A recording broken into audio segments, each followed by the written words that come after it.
Hey, welcome to Optimize Your Body with Martin Silva, where we talk raw, uncut facts to truly help you optimize your body. At Mr. Bond Fitness. How you doing out there in New York, mate? It's great to have you back on, man. It's hard to get hold of you nowadays, mate, with this time difference. It is, mate. It's a busy time of year for me as well. I've been picking up clients left, right, and centre, so it's been a bit crazy. And I'm happy that you've actually got me on at a decent time, not like 4:35 in the morning. Yeah, so I should be sharp. Let's let the viewers know I should be sharp this evening. Hopefully, you should be sharp. There's no excuses now, right? No pressure, mate. Now you just put yourself under the cosh now, mate. You better deliver today. I'm going to leave all of the most important points to you now, then, mate. Right? I want you just to crack on, okay? So over to you, mate. Let's go. Right. I'm going to go and have a nap for 20 minutes. Right? Go on, then, mate. Let's go. Why not? I get a more intelligent conversation with myself anyway. So. Are you still on the coffee? And no, man, I actually had one today for the first time in a long time, and I was buzzing for around 5 or 6 hours, just like I couldn't stop talking, man. I was so sensitive to it at the moment that it hit me pretty hard. But I've definitely found that staying off it has made my life a lot better in terms of like energy, sustainability. Workouts are better. You know, I'm not relying on caffeine to get my through my workouts, or maybe I would have the odd pre-workout here and there. Mm-hmm. My sleep's better. Just everything has changed dramatically. So I'm not saying knocking on coffee. Obviously, it has its benefits with nutrients, etc. But for me, as an individual, it's not the best thing. So I'm staying off it for as often as I can. And I just have it maybe once a week because I enjoy it. I switched up to tea. The odd time I have a decaf just for the taste, but honestly, it's changed my life, man. I said this before, and I've gone back to it. Got sucked back in, started having 2 or 3 cups again per day, but I think this time I'm off it for good. So good man. Yeah, no, there's some crazy studies actually. I heard Ben Greenfield saying yesterday, and just for the listeners, folks, amazing podcast, Ben Greenfield's. He's like the master of everything health and fitness, right? And he was saying like something. I don't know how they do these studies, by the way, though, mate, but people who drink coffee, a minimum of like 1 to 2 cups a day, actually got like a 6% chance less of dying at a younger age or something like that. And there was another one as well where even excessive coffee drinking has is a massive, I say excessive, but anything up to like 4 or 5 cups, they were saying, a massive link to depression as well. So obviously, I can see that. Yeah, because like obviously you get afterwards, right? Definitely, mate. Yeah, you get that surge of dopamine, but it's like I've said before, it's got to be like one of the best drugs. It's got to be, for me, it's the best drug on the planet.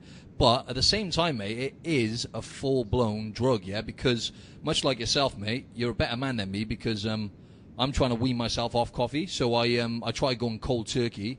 Huge error. Try going cold turkey twice. I don't know why I've done this to myself twice because it's miserable.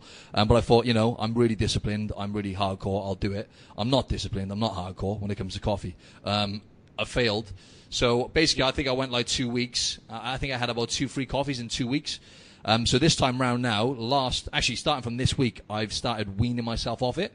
So I've just dropped 1 shot of coffee.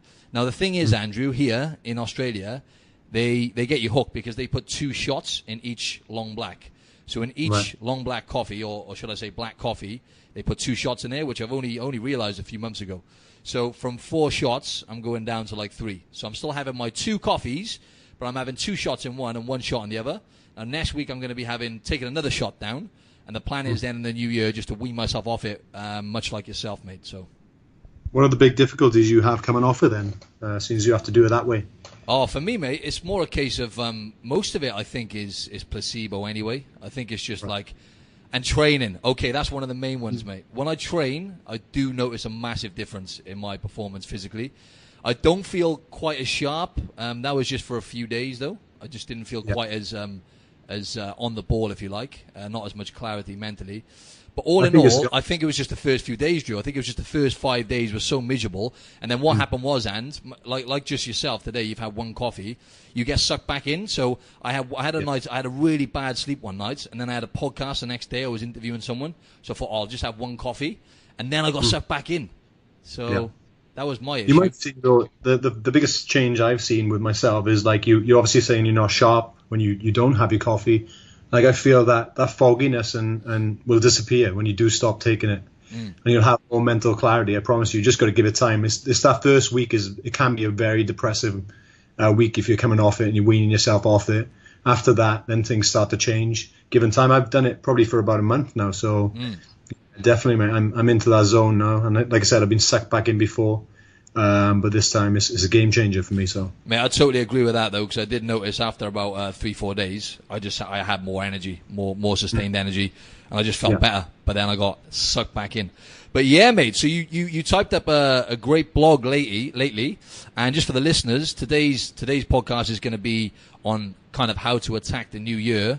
But when we say attack, we mean attack but sustain, right? Because I think everyone attacks it. Exactly, everyone attacks. That's not an issue. But yeah, I think like 73. Sorry, bro. I think about 73%. I think that the stats say about 73% of new gym goers fall off after the first month. Within 1 month, that is. So yeah, mates, hit me. So it's a good time for us. You've had a coffee today, so hit me. I have. It's a good time for personal trainers though in January. But again, as a good personal trainer, you will sustain those clients for the long term, right? So if you can pick up a few more clients, extra clients, and you can change them and switch their mindset during that time, you know, to win. A lot of people will leave after a month or two. And you always see these memes saying, beware, the new gym goers are coming, you know, because obviously the current gym goers get a little scared when there's a march on the gym in January and there's thousands of feet coming through the door. But this is the time of year really when I'm kind of like a mind reader, because I know what people are going to start implementing. Like they'll start, you know, they're going to attack Christmas pretty hard, right? They're going to start eating all those calories in Christmas, party more, going to go out more, drink more, eat more. Then come that 29th, 30th of January, and then the panic sets in. And then they're going to start that diet, right? They're going to restrict everything from the diet. They're going to train too often. They're probably going to overapply intensity as well. And the worst thing they do as well at Christmas time is probably eat everything in the cupboards before they start their diet on Monday, man. That's absolutely. It's always the extremes, isn't it, Drew? It's always from one extreme to another. But yeah, your first. I'm just going to run through your points, man, because I'm being a pain in the ass and I'm making Andrew reduce. Well, both of us are just reducing the amount of words we use, letters, if you like, in each blog. So, like I said, right. 200 to 250 characters. So it's tough, but man, you put it together really well. So your first one I liked. It was be realistic. Yeah. Mm-hmm. So do you wanna elaborate on that a little bit more? Yeah, just don't, like, every time when it comes to goal setting, like, people make unrealistic goals, right? For example, like, weight loss is probably more successful with shorter goals. Everyone has that end goal where I'm going to lose 30 pounds, but like, I would just aim for smaller wins throughout the week. So if a win for me might be, okay, that it doesn't necessarily have to be linked to the scales that you see. The win may be that you've made a small incremental change. So you've actually ticked off going to the gym twice a week. That's one win. That's a small goal, right? You started drinking more water. That's another small goal. You give yourself a pat on the back. You started eating vegetables every meal. That's another goal that you can tick off. If you only focus on that scale and you only focus on maybe losing 30 to 40 pounds, then there's going to be times where your weight doesn't move on the scale. So you're going to be very upset with yourself. It's going to be damaging psychologically for you. So just having those little wins throughout the week, it's going to give you that extra energy and extra boost to go on to the next week and sustain that and move on and be more consistent, I guess. So great. And I just want to interject a little bit there. And the thing is, as well, I think people need to focus on. Actually, I just remember this is from a new book I'm reading, which I want to promote to the listeners, because I think this is perfect for people for the new year, and just for habits you can apply for the rest of your life. It's called Atomic Habits by James Clear. I got that one from our boy Jamie Alderton, Drew. Nice. Because he had him on his podcast, and it's for example, on the front cover, an easy and proven way to build good habits and break bad ones. And what he says in there is just what Andrew talked about then: goals. The problem is we set goals and we have focused on that goal so much. And Andrew and I have mentioned this before.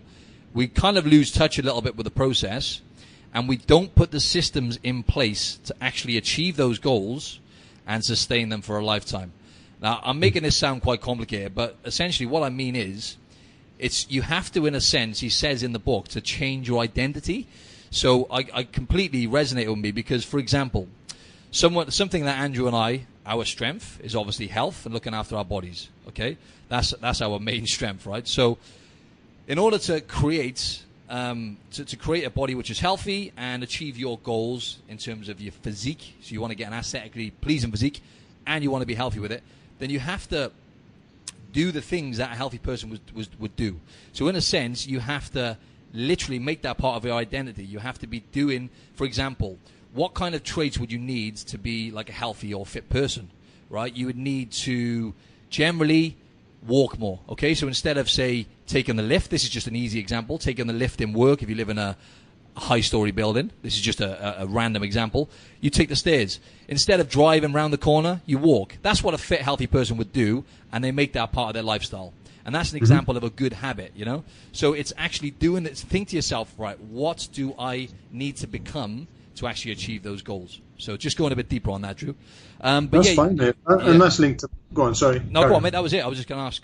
Yeah, that's kind of linked to the second point that I make on my my blog about starting slowly as well. Like I've mentioned that, especially after you've been sedentary for a long time. And as Martin just mentioned there, that start by taking small steps, right, or going for a walk. I feel that, like, in the new year, the biggest criticism I have of people during the new year is that they try and do something, maybe that their friend is doing, like a boot camp class, for example, right?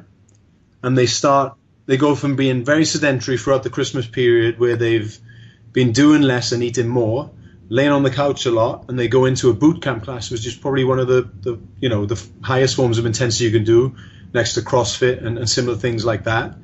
And they start going in balls to the wall, hell for leather, right? And they start as hard as they possibly can, and then they end up aching like hell after the class for about a week, and then they're like, well, bugger this, I'm not exercising ever again, it's made me feel terrible. That's exactly it.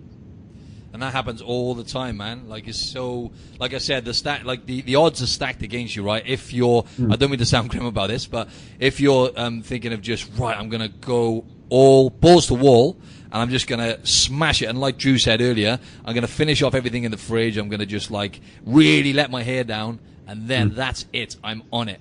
Right, that is one way of doing it, and that's the way most people are going to approach it. But that's totally fine to have that mindset. But if you could just take a step back and go, right, am I really going to be able to sustain that kind of pace for the rest of my life? And let me tell you, Andrew and I could tell you, like 99% of the time, that is unlikely, right? So just, as Andrew said, start slowly. Yeah, what was your, did you want to say anything else on that point, mate? No, that's pretty good. Yeah, and another good one was be patient, right? That's a really good one, actually, your third point. Yeah, so... just it's a long-term thing. Like, I think we keep reiterating this fact as we talk on every podcast episode. Like, it's, like Martin said earlier, you can't sustain that type of intensity for long term. If you feel that there's a diet that you're following that you're restricting and you're dropping out certain food groups, and you're struggling to get through it, and you can't do it for the next 10, 20 years of your life, and that's not the correct diet for you. You need to create a plan and make it sustainable for the rest of your life. And we'll keep reiterating this fact. But when you do that and you start creating these healthy habits and bringing them into your routine, things will get easier and your body will change. But again, it takes time. Absolutely. And you mentioned... Yeah, go on.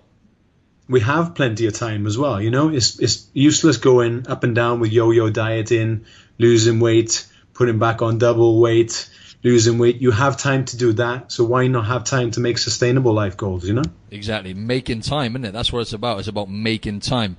You can make excuses or you can execute, as cheesy as that sounds, right? You're not going to execute everything. Definitely not, 100%. And that's another thing you need to bear in mind, folks.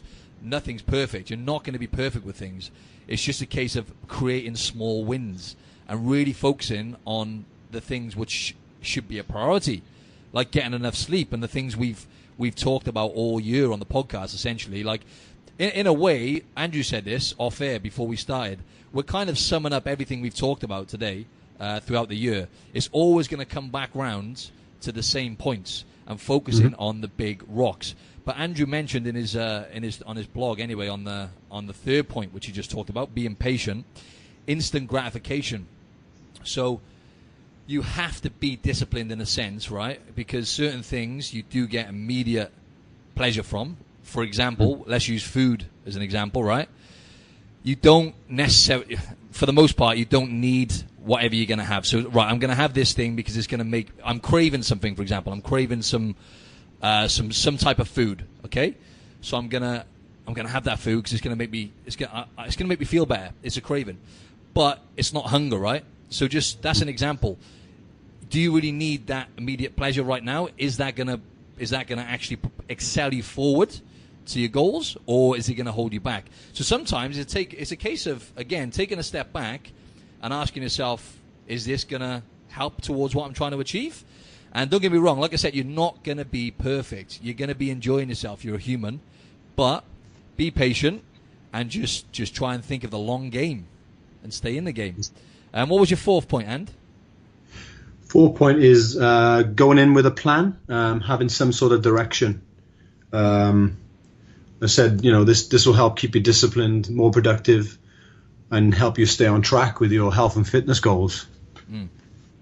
Yeah, definitely. So, go on, sorry, man. Yeah, I was just going to say then, yeah. So, again, we're kind of reiterating the stuff we've said, but you've got to have a little bit of a game plan. So I think it's good to put some sort of time, maybe some sort of time span on what you're trying to achieve. So, for example, like, let's just be realistic now. In January, right, I'm going to achieve whatever your goals are. We're just using what our strengths are here, health and fitness. You could be listening to this podcast. You could have different goals and different things you want to achieve in the new year. But if you just say to yourself, this is not something that I'm an expert in, and this is something I need to work on myself, is setting time spans. But, for example, for January, set yourself a goal, right? Let's just use health and fitness as an example again. In January, I want to make sure that I eat less processed food. So I want to try and reduce the amount of processed foods I eat. I want to eat more vegetables, and I want to drink more water. Now, these are really basic kind of goals and targets for you to aim for. But, for example, if you could do that, that's actually quite a good example. If in January your goal is to get leaner, lose body fat, look better, which a lot of you listening to this, that is your goal, and get healthy with it, how about you do that? How about you say, right, I'm going to drink, let's just say, 3 liters of water a day. I'm going to make sure I do that every single day. Consistency is a big thing here, folks. It's a massive thing, as you know, with anything in life, but especially when it comes to sustaining good health and a good body. So, yeah, as I was just saying, so drink more water, so 3 liters of water a day, and increase the vegetables. So maybe have 2 servings of vegetables a day. So how about you just have vegetables with 2 of your meals? Boom. You have 3 meals a day. How about you make sure every day for January you have with 2 of those meals you have vegetables, right? Boom. That's that done. And then another goal. I don't know what the other goal was. I'm going to use another one though as an example. Moving more. Okay, so yeah. I'm going to make sure I hit 8,000 to 10,000 steps every single day in January. You could use those 3 points as a goal for yourself in January if you haven't got one, and watch what happens to your body and your mind. Exactly, man. And they are those simple steps and simple wins that we discussed earlier, right? I think people try and overcomplicate things when it comes to the new year, and they're going to follow maybe the latest diet trend. So that might be like, okay, I'm going to try intermittent fasting, or I'm going to try a keto diet, or I'm going to try CrossFit because my friend is doing this. But people who are doing these type of diets usually are unaware of even what like a calorie deficit is to lose weight. They don't even drink enough water, like you reiterated to earlier. They aren't aware of different types of like macronutrients, what a carbohydrate, what a fat, what a protein is, and what fiber is. And then they're jumping from that with so little information, so little experience when it comes to dieting to one of the most restrictive diets in the world. And again, that's setting yourself up for failure. Just learn these small, simple steps first before you start going for those big rocks, because those rocks are going to lead to lack of success and failure. I promise you. Yeah. That's it. In place first. Simple. Absolutely. I love that, mate. I love that. Oh, mate, that's a really, really good point. Because I know a lot of listeners will relate to that.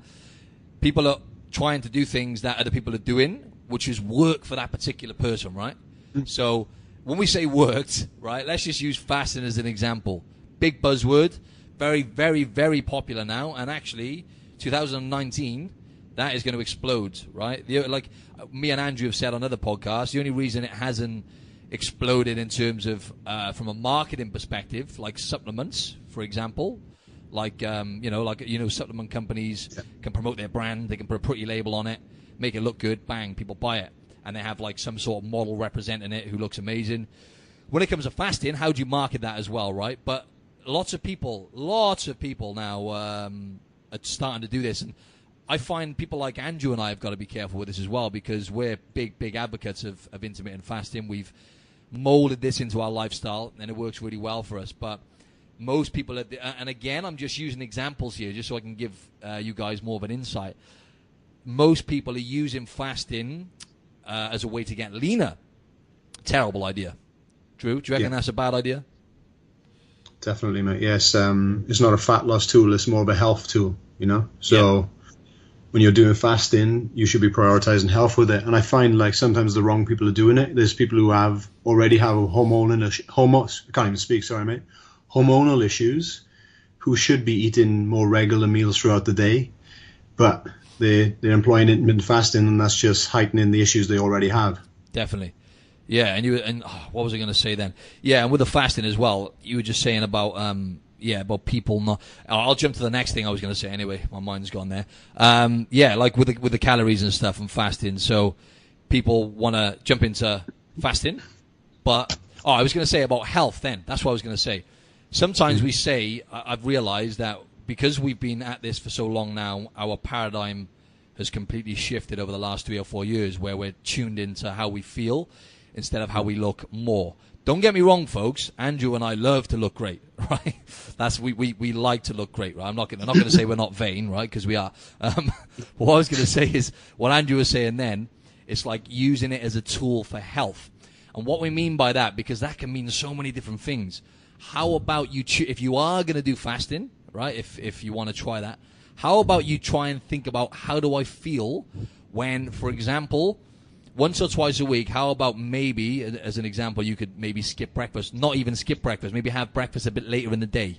So instead of getting up and eating, maybe stretch that out a little bit and see how you feel within that time span of not eating. Now, initially, for the first, say, day or two, you're probably going to have mixed signals because you're used to eating. Again, coming back to habits, your brain's going to be saying, oh, it's time to eat here. Boom, it's going to release certain hormones, which are going to trigger appetite. But you're not hungry. You're not hungry. Again, you could go weeks without food. After a day or two, you'll probably, for most people, start feeling a bit better, right? If you don't feel as good, though, then how about you go back to maybe have a breakfast? It's quite straightforward. Like Andrew said, most people are under so much stress nowadays that fasting is just an added stress to their life. And these people need to maybe just eat 3 meals a day and focus on eating healthier foods. That would be the first step for them. It's really, really not rocket science, folks. But and I wanted to say something you mentioned then, calorie deficit. Mm-hmm. If you could just simplify what that means to people quickly, because those two words are flying about like hotcakes now, right? So it's like calorie deficit, and people are tuning into it. But like you said, a lot of people don't quite know what that means. Eating less than you burn, right? So ultimately, people feel that this is the be-all and end-all when it comes to nutrition, that you must be in a calorie deficit to lose weight. I don't quite agree with that, because I've had more experience working with clients. Yep. And certain clients do have other hormonal issues that are preventing them from losing weight. Mm-hmm. Essentially, you need to be aware of what your maintenance calories are. They help you maintain your weight. And from there, you can reduce your calories slowly over time, and that should help you then have a reduction in body fat. Now, you mentioned in a recent podcast that you participated in that how to do this. So basically, that involves tracking your food, really. So tracking your food throughout the week, and that should tell you where your maintenance levels are, providing your weight is staying the same throughout that week. Absolutely. And from there, you can drop your calories. And that essentially should help you get leaner over time. For me, like I said earlier, is it just calories in, calories out? Maybe for some people, but we need to involve different macronutrients in that component as well. But again, as we reiterated earlier, when we're talking about fasting, if you have hormonal issues, then the likelihood of you losing that weight in a calorie deficit is decreased. Exactly. That's what you. That was great, mate. And I was just going to say, in terms of tools to use, now I'm just going to try and appeal this to the masses.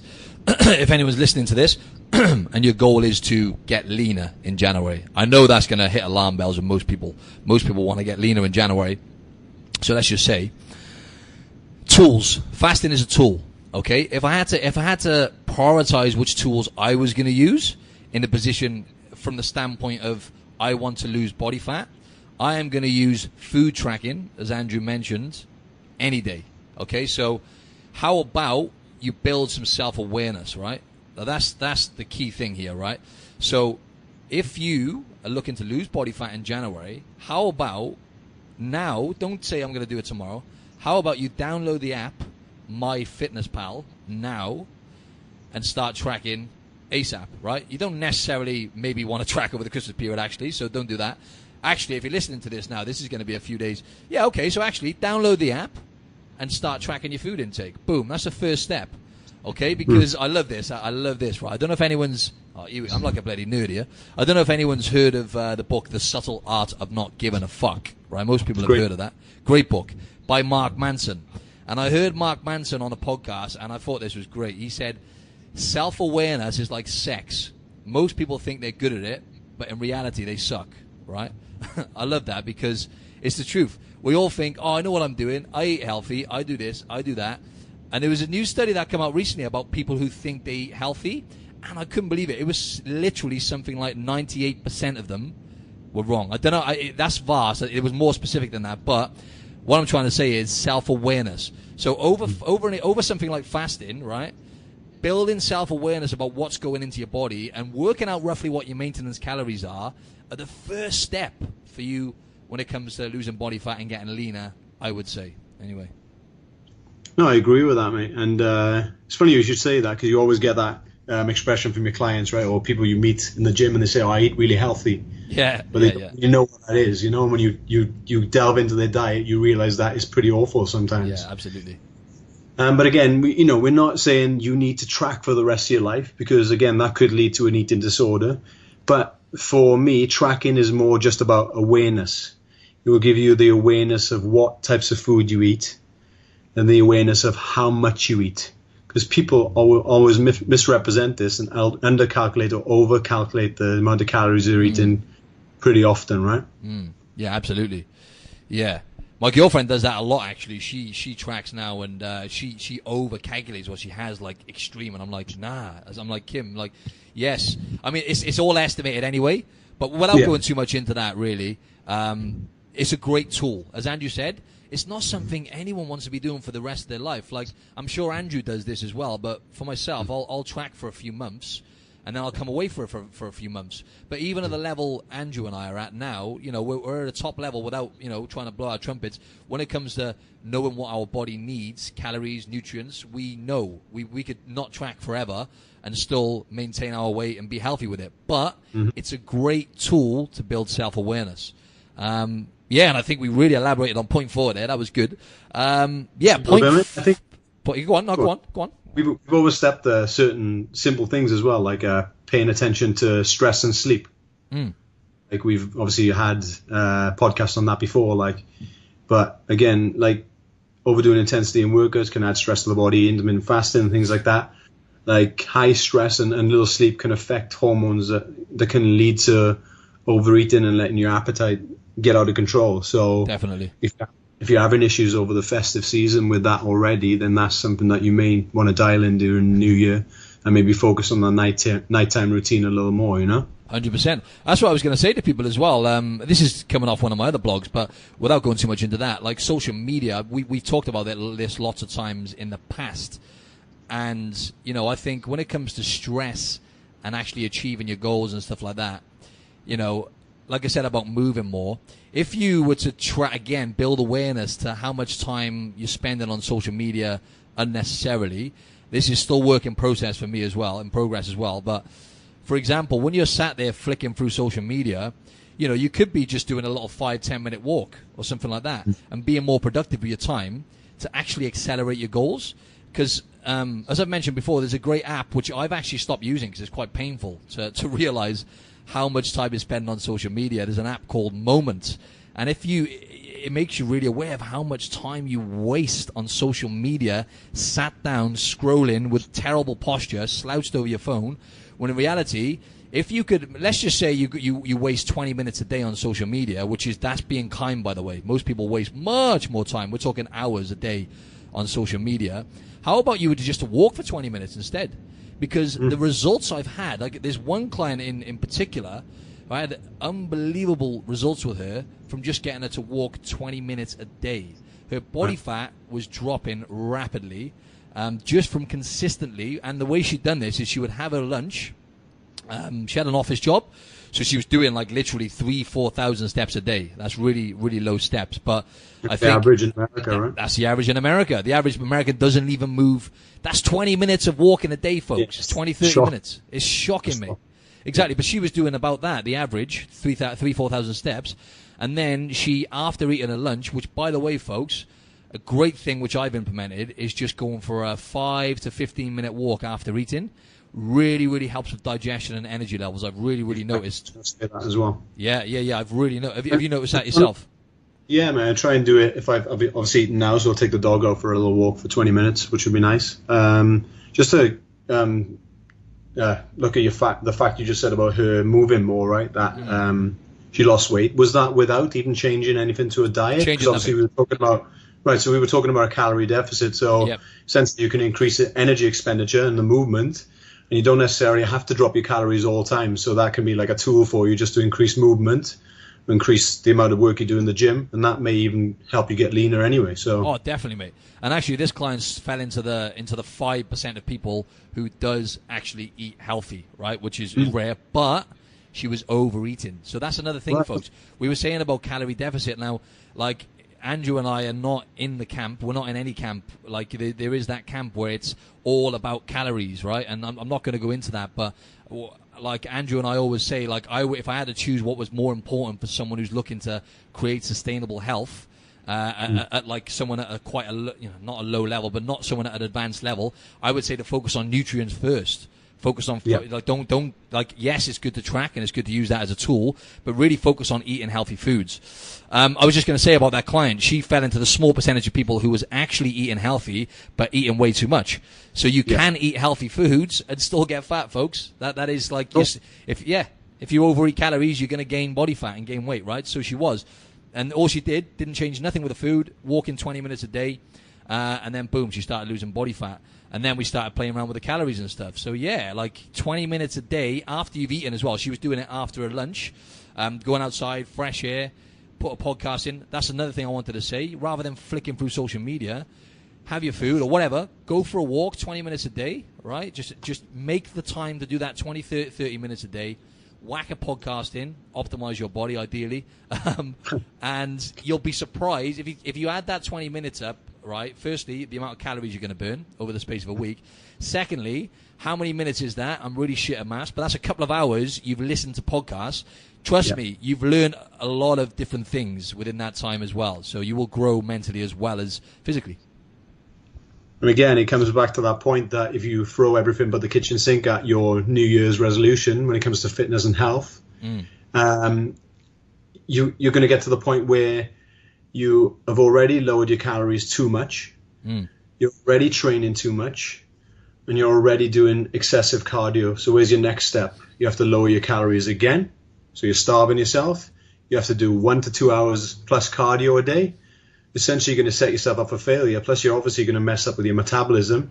Exactly. And you're going to have no time to yourself or to spend with friends and family. So just make those small changes like Martin did with that client. It was a simple change just to get her to move more.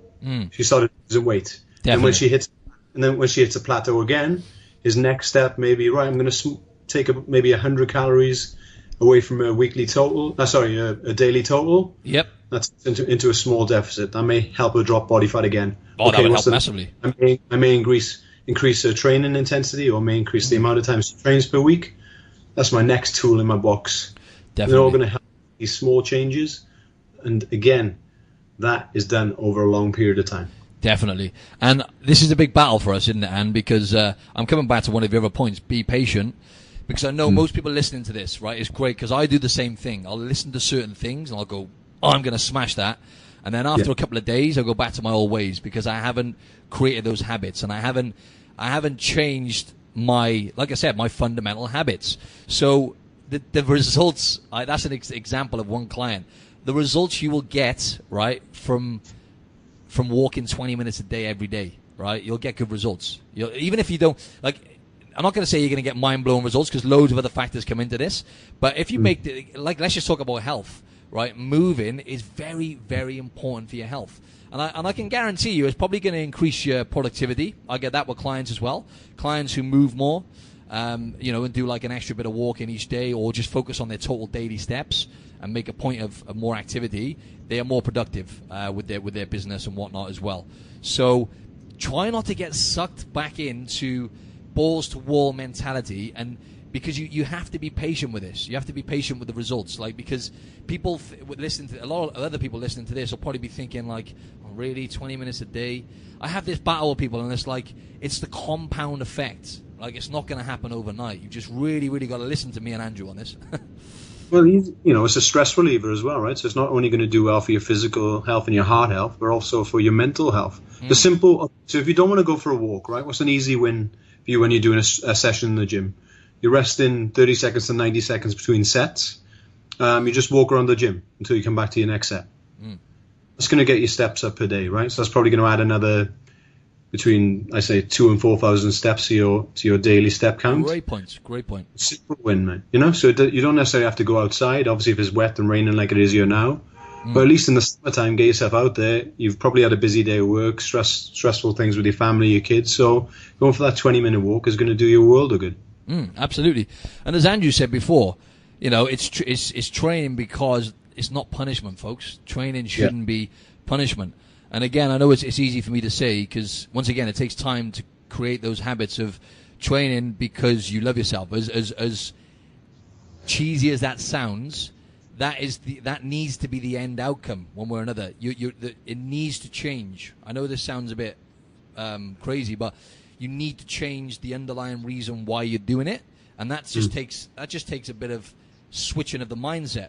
So, for example, go into the gym for punishment and really go in there because you hate certain parts of your body, right? It's not going to get you anywhere long term. And I'm not saying maybe, I'm saying definitely. You are not going to get to where you need to get long term 99% of the time if you're focusing purely on how you look.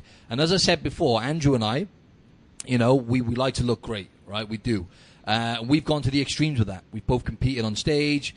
I mean, but now we're focused on how we feel and putting health first and actually training because we want to take care of our body. Okay, I'm just going to say that again. Train in the new year because you want to take care of yourself, right? If you can just keep focusing on that, why am I here? Like, it's not punishment. I'm doing it because I want to take care of myself. Yeah, and we've been like, I think people look at us and they see obviously physiques and the way we look and think we haven't been through anything with our health, like, and we've been through all the insecurities that you have. We've been through all the eating issues. We've been maybe overweight. We've been through binge eating disorders. So like stop using, like understand we have been through these things and we want to pass our knowledge on to you and help you. And we know you can get there given time, but like stop using like guilt as a motivational tool because like this is an issue, like Martin said earlier, that has to do with yourself. So it's got to come from within you to change. And like if you keep punishing yourself and you keep looking at yourself in the mirror and say you hate yourself, then you're going to be more likely to give up. So you need to get that mindset switch and start encouraging yourself and supporting yourself and getting support from others. That's the only way you're going to do it, folks. If you keep using that guilt as a motivator, then you're going to give up sooner rather than later. Absolutely. And I just wanted to say, that was really, really good point, mate. And I wanted to say about motivation as well. I'm just going to say this, folks, as well. Motivation ain't shit long term. Motivation comes and goes. Okay? Yeah. So, yes, it's great if you feel motivated and you're ready to smash the gym. Awesome. Make the most of it. But just remember, motivation ain't going to get you anywhere long term because it's a temporary state. Okay? So, unless you focus on, like we've said, the big rocks and focusing on, why do I want to do it? you know, it is tough to get to this point, but we have got to that level now where just try and take care of yourself for the most part, right? And Drew, we've got 5 minutes left. I want to try and wrap this up in about 45 minutes if we can. Yeah. So we planned to do it in 20 minutes, right? We've always the mark again, so we've been chatting too much. It's all good. Hopefully, half the listeners haven't tuned out. And like we're really passionate about what we do. Like this is our. This is our forte, and we are making careers of it. So we want to help you out as much as we can. And even if you respond to us on like social media, if there's any questions you have, like please throw them at us, and we will help you as much as we can. We're there 24/7 every day. But like if I'm going to wrap things up, like just do things for the long term, as we keep repeating. Just shift your focus away from dieting. Not only is this going to mess with your metabolism long term, but it doesn't create like a healthier relationship with food either. And we've both been through eating disorders in the past, so we know where we're coming from. Sorry, Joe, I wanted to intervene. When you say dieting, you said avoid dieting. Don't follow a diet. Don't follow the latest diet trend. Sorry. Thanks. No, that was good. Something that your friend's doing, because sometimes what your friend is doing is something that might not work for you. And again, they may lose that initial weight, but long term, they'll probably put it back on because they won't be able to sustain that diet. Absolutely. Simple as. If your diet is overly restrictive, it's preventing you from eating certain foods within reason, obviously. You do need some restriction to control yourself, understandably. Preventing you from eating certain foods. It's stopping you from going out and socializing with your friends. It's the same food group over and over again. Then that's not going to work for you. I'm sorry. I don't care who you are. Yeah, I can stick to diet plans for a certain time, but eventually it's going to drive me crazy, and I'm going to end up binging on it. Exactly. Like instead, just like focus again more on health. Focus on foods that make you feel good. Like Martin mentioned earlier, you want to see how certain things make you feel, like intermittent fasting. Have a think to yourself, does this food make me feel great afterwards? Do I have high energy? Or is my stomach hurting? Do I feel tired? Do I have lethargy? That's probably not the food for you, even if it is a superfood, quote. Again, take steps to reduce stress. Like you said earlier, Martin, going for a walk and your steps in per day, focusing on your nighttime routine, practice your sleeping habits, and so on. Yeah, exactly. That's great. Awesome. Yeah, and I'll just say my point now as well. So I'm just trying to appeal this to the masses now. You're listening to this. I'm just going to say, right, I'm just going to assume most of you want to lose body fat, right? You want to look better, and you want to sustain this for a lifetime. You want to sustain health above all. So again, health can mean so many different things. For me now, health means something completely different to what it did a year ago. To me, health is balance, right? So that's the whole point of this podcast. It's more than just optimizing your body, as cheesy as that sounds, right? It's about, like, how are my relationships? Like, health can mean so many different things. Like, health, right? Am I managing my weight? Am I struggling to stay healthy in terms of, like, I'm piling the pounds on, I'm not eating the best foods, whatever.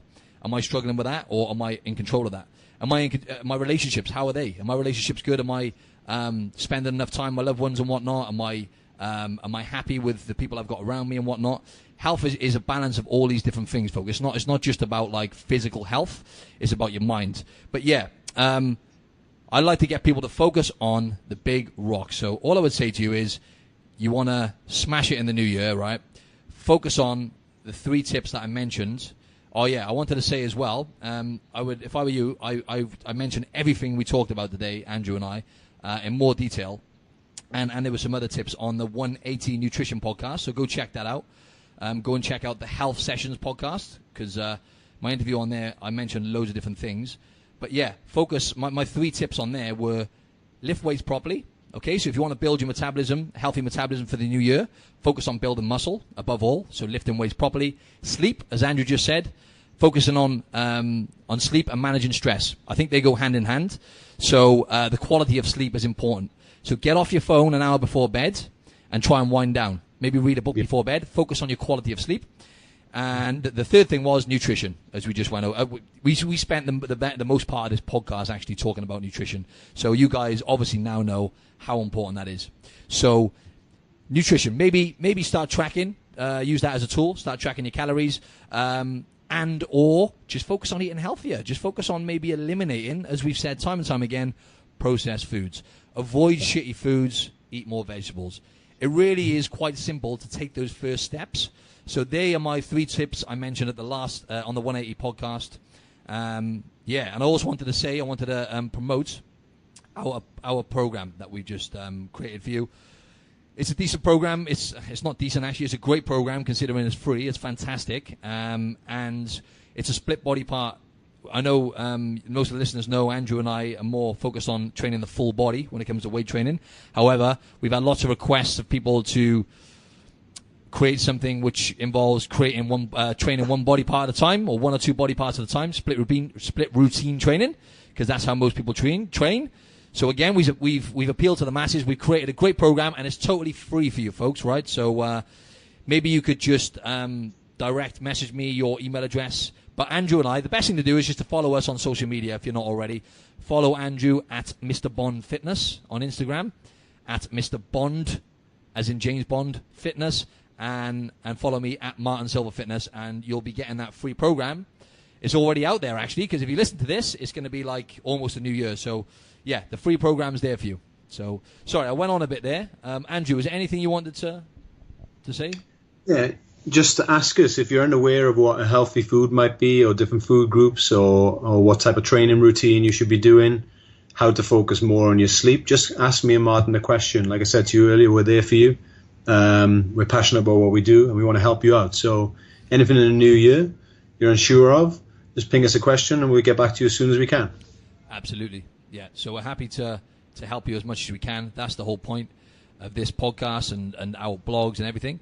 However, also, we're going to be freeing up some slots for online coaching as well, folks, for the new year. So if you do need us to help you online, because we're jumping back into that space now, then we will be freeing up slots in January for one-to-one online coaching. So what we mean by that is we find ourselves mainly helping people, as we have with this podcast, with nutrition.